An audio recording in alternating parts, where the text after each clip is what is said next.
Sharp. Well, talking about what's happening in the newspapers, let me take you to the Ghanaian Times for this morning. Africa Investable. Ghana, your reliable gateway. Okay. The president, John Dramani Mahama, is here, and we are told that he's been inviting Singaporean investors to help invest in our country. Also, on the front page this morning, NLA introduces new sticker to clamp down on illegal lotto operators. And Ofanko Nsawam Road, work progressing steadily after contractor returns to site. That's good news for those of us who live in. Absolutely is some good news. Daily Graphic this morning, Ghana gateway to Africa's market. President Mahama to Singapore investors. That story is the big one here. Kwabena Japan files for NPP flag bearer race. Innovative affordable housing solutions headline home fair tomorrow. UPSA Hallmark Research Lab signed $240 million AI partnership. And then police deploy 300 personnel at Bin Niri. IGP visits to assess security situation. On the back page of same paper, no environmental assessment, no project. Lands Ministry declares, and that will do for Daily Guide this morning. The news center says Goldfields pays some 460 million US dollars in taxes to government for the first half of 2025. Also on the front page this morning, we are told Mobile Money Limited steps up fight against Momo fraud. We should see that truly in action and the impact on cases within the space. And then also a story here that says 9 in 10 women in politics face abuse. This is according to a certain Gen Z report. And Hassan Tampuli supports 238 tertiary students in Gusau. Okay. If I take you to Daily Guide, flag bearer race, NPP opens voter register, has the photograph of 5 personalities: Dr. Mahmoud Baumia, Kennedy Japan, Dr. Yawase Duchum, Dr. Brian A. Champon, and Kwabena A. Japan. Other stories: 8 convicted over Ablekuma North violence. Government moves to reform gold sector. Farmer kills son for money rituals. Let me take you to the Informer now. The big story says OSP controller team up to fight corruption. So the OSP is here smiling, Kisi Ejabeng, and the Controller and Accountant General, Mr. Kwesi Ejay, is here with a very stern look. Charlie, no, they give Gaba. Kwesi there in this, Kisi there they smile. Also, the front page this morning, Kwesi Pratt warns Mahama over amending constitution to allow third term. Very important. Kwesi Pratt is not happy. Uncle Kwesi is not happy. It's a muscle. Also on the front page, look at Ghana through different lenses. Okay. President Mahama is urging investors, and APP sues EC over Akwetia by election size maladministration. And I'll take you to the Herald newspaper. Front page stories: retired police chiefs pack out from headquarters after expose, but Frimpong stays on as presidency struggles to enforce ban. Also, NPP's Abronya faces another 20 million Ghana cedi defamation case as Cocoa Board forestry bosses separately sue him. And how Akumson's attackers plead guilty to assaulting her and others. Also, NLA introduces sticker system to curb illegal lottery operations. An NPA Act set for overhaul after 20 years. Stakeholders engaged on draft bill. Let me take you to the new publisher. Randy Abe sues Abronye, demands some 20 million Ghana cedis compensation. Also, attacking me won't change my focus. That's coming in from Brian Champong. And we're still losing people on the roads. 7 killed in car crash. I mean, you know, the deaths on the road, reducing it by half should be one of the KPIs that the minister responsible for transport must work with. And where the minister fails to do that, there should be matching orders. But it would seem that nothing is changing. It's really, really heartbreaking. The photographs, the videos from the crash site yesterday, completely devastating. And then water tanker kills Deeper Life pastor. That's terrible. And to the Accra Times front page stories, GRA boss tells taxpayers stop dodging tax. Also, Hansard serves as Mirror of Parliament, and that's the Hansard reporter revealing. Also, MPA intensifies LPG safety campaign in Sunyani. Another story, a Memphis Central MP honored by PWDs. MEDA backs Trump's vision for MCC reviews, and MPA schools stakeholders on draft bill. Let me take you to the Inquisitor MPP flag bearership race. Brian brags after running from tribal bigotry shadows. Also, the MPA, as you said, is holding a stakeholder forum on draft MPA bill, and NAPO links political success to God. Let me take you online quickly. You have one more. Ghanaian Great, publisher in please. team fires at MPP bigots. Our tradition rejects tribal religious politics. Right. NPP expands voter register, comes with a picture of some of the leading men for the flag bearership of the party. Also, OT records over 10,000 typhoid cases since January. And details on page 3. Helicopter crash. Fidelity Bank donates 500,000 Ghana cedis to Children's Support Fund. And Woodin launches new ready-to-wear line inspired by tradition. And let me take you finally to the Daily Post newspaper. MPA holds stakeholder forum on draft MPA bill. Again, that story. And Ghana is gateway to Africa's $3.4 trillion market. President Mahama telling investors in Singapore. And the story of Randy Abe suing Abronye. Okay, let me take you to channel1newsonline.com. Galamsey file. I support efforts to repeal LI 2462. This is Asiedun Ketia speaking. And still on that, he says state of emergency is not safe. And EC is not fit for purpose. Still chairman of the NDC, Asiedun Ketia, in that exclusive interview with Umar Sanda Amadou on Face to Face on Channel 1 television. There will be a replay. And it's also up on our socials, CityTube. Check that out. Ken Ejapon, is Joshua taking NPP to the promised land? This is Dr. Stephen Amwa. On Akwetia by election, it won't be marred by violence. This is Asiedun Ketia again. APP's David Ankuma fights disqualification in court. This is still on the by-election that came a bit earlier. 8 arraigned over Blakuma North violence, granted 80,000 Ghana cedi bail each. Presidential race must be treated with respect. Brian Echampo to NPP. And Kwabene Japan has integrity, experience to lead the party. Or say Ofusu Asamoah is saying NDC still strong despite appointment tensions. This is still Johnson Asiedun Ketia. And the other troubling story we are all seeing is that 10,000. So typhoid outbreak claims Dambai chief. 22,000 infected in OT. So 22,000 since the year began, and 10,000 I think in the first quarter, if I understand how the breakdown is. If you go to citynewsroom.com, there is more from Asiedun Ketia, who's saying the state of emergency declaration is dangerous. Importers raise alarm over mafia-style port auctions. Cargo clearance, that's a very troubling issue for a lot of dealers. Ghana eyes new financing frameworks to boost cocoa, oil, palm, and other strategic crops. NIB to support traders hit by counter to market fire.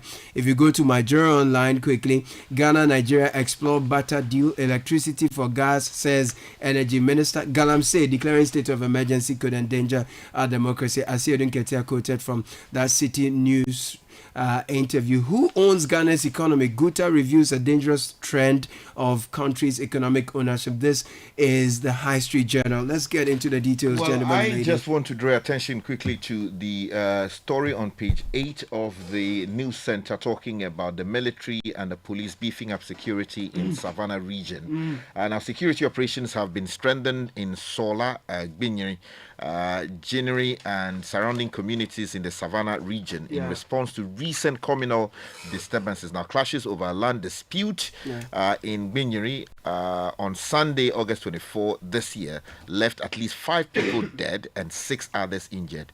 3 of them in critical condition. Now, a statement issued by the Ghana Police Service said the Inspector General of Police, Mr. Christian Tete Yohunu, was personally leading a delegation from the National Police Headquarters to evaluate the security situation and engage traditional and community leaders. Now, I saw videos of what is happening there, how women and children are sleeping by the roadside. It's completely unacceptable. It's devastating. And there has got to be someone responsible for policing that space to bring about law and order. Because we are told the chief's palace has been burnt amid land conflict. So within all of this, the palace of the chief has also been burnt. The IGP has deployed some more men there. He's visited the area himself, and we are hoping that the police will bring all this under control. And still related, this is the Ablekuma North election violence. 8 convicted of assaulting Howard Kumsin and 2 others. The story reads, 8 persons have been convicted for assaulting a former member of parliament for Utu Senya East, Howard Kumsin, and 2 others during the Ablekuma North parliamentary election rerun at the Methodist Church polling station on July 11 this year.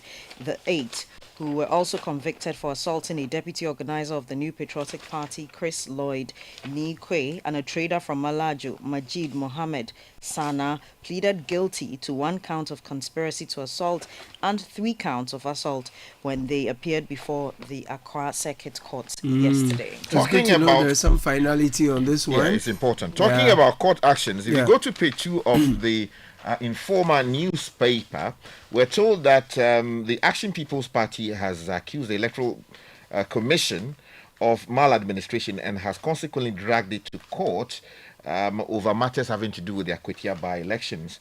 The APP does not comprehend why the EC, upon short notice, demands a tax clearance certificate from its parliamentary candidate, David Ankoma, regarding the September 2 Akwetia by-election. So he is not happy. He's gone to court seeking to freeze the processes there until after his matter is properly determined. Right. So from our interview yesterday, William Na writes that public workers cited in salary fraud will be prosecuted. Kwesi J, Controller and Accountant General, has disclosed that his office is working with the Office of the Special Prosecutor to investigate and prosecute individuals involved in salary-related irregularities in the public sector. According to him, this decision follows the Auditor General's recent report which flagged discrepancies in government accounts. So this is on ChannelOne newsonline.com. Sky. And still talking about matters related to the courts, if you go to page 3 of the New Publisher newspaper, we're told that the CEO of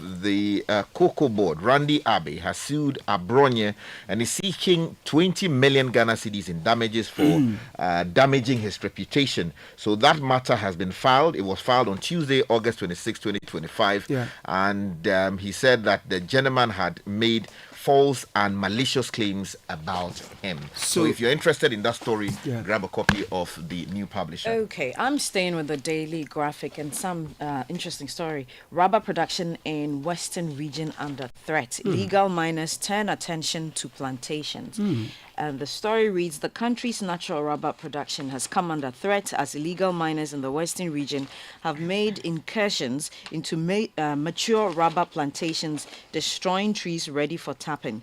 The trees currently under attack are investments running into millions of dollars by rubber plantation and outgrowers from nursery to planting. Within a few hours, the illegal miners invade the farms and chop down the trees matured enough for tapping to enable them carry out their activities. The situation is crippling the operations of the Ghana Rubber Estates Limited, GREL, and in some of the areas, more than 6,000 hectares of rubber plantation consisting of more than 2,000 trees have been destroyed. The situation has also slashed the company's yields in the affected areas, and the Western Regional Coordinating Council has described it as worrying and in need of immediate attention. NIMOS is also doing something? Yeah, I'll take you to page 4 of the Inquisitor newspaper, where we're told the National Anti-Mining Operations Secretariat, NIMOS, has seized 50 Shamfan machines and other illegal mining equipment along the Ankobra River in the Western region. Now, in a joint operation which happened within the Nzima East area, Blue Water Guards on Friday, August 22, 2025, basically were able to carry out this operation that seeks to restore environmental sanity. Yeah, but still within the environment space, declaring state of emergency is dangerous. This is the national chairman of the National Democratic Congress, NDC, Johnson Asiedu Nketia. He has rejected calls for the declaration of a state of emergency in the fight against illegal mining, cautioning that such a move could endanger Ghana's democracy. He was speaking on City ChannelOne TV's face-to-face on Tuesday, August 26, where he acknowledged that illegal mining remains a pressing national crisis, but one that suspending constitutional rule in the name of addressing it could create more problems in that solution. But it's still in that conversation, he did talk about his support for the repeal of the LI 2462. So that some conversation coming that Just from... quickly before you matter. come Yes, in, it is please. not accurate to suggest that it's imposing a state of emergency Declaring- is anti-constitution. It is not correct. The constitution itself allows for Article things 31, like yes. yeah. Right. Okay, so on the back page of the Daily Graphic, no environmental assessment, no project. That's Right. coming from the Lands Minister. And it reads, the Minister of Lands and Natural Resources, Emmanuel Amakofiboa, has directed the Environmental Protection Authority to ensure that no project proceeds in the country without a thorough environmental impact assessment, EIA. The directive is in line with the Environmental Assessment Regulations 1999, LI 1652, which mandates the EPA to do an assessment of development projects likely to have adverse environmental impact to ensure environmentally sound and sustainable development. Talking about environmental impact, typhoid outbreak claims Dambai chief, 22,000 infected in OT. Patricia Boache writes on channelonenewsonline.com, a prominent chief of the Dambai Traditional Council has died from typhoid complications, highlighting the devastating impact of the disease in OT region. Regional Minister John Kwejo Japon, who confirmed the death, said poor sanitation in Dambai is driving the rapid spread of the disease. On to some numbers. The broader regional figures also paint a grim picture. In the first quarter of 2025, the OT region recorded 10,223 confirmed cases of typhoid, representing about 5% of its population. This is a crisis. Yeah, before we go though, let me quickly draw your attention to a story on page 3 of the Ghanaian Times, which says Minister disowns online investment scam video. Now, the story says the Minister for Education, my good friend Mr. Haruna Idrisu, has dismissed a false video circulating on social media with purpose to show him endorsing an investment scheme. You know, this thing we've been talking about. Now, in a statement issued by his media relations office in Accra yesterday, the video was described as a complete fabrication and a malicious attempt to mislead the public. So please don't go and put your money anywhere thinking that Honorable Haruna Idrisu had added. Very finally, Yes, Kakra. and just quickly, the National Union of Holy Child Past Students Association, NUHOPSA, has launched 2 major projects to address the persistent water shortages and security challenges at You the mean your school. old school, you don't have water? So they are trying to Water address challenges, it. and this is part of the 80th anniversary legacy. Okay. Yes, this Well, is well some done. solidarity. Well done. Congratulations. This is the City Breakfast Show, the city's biggest conversation.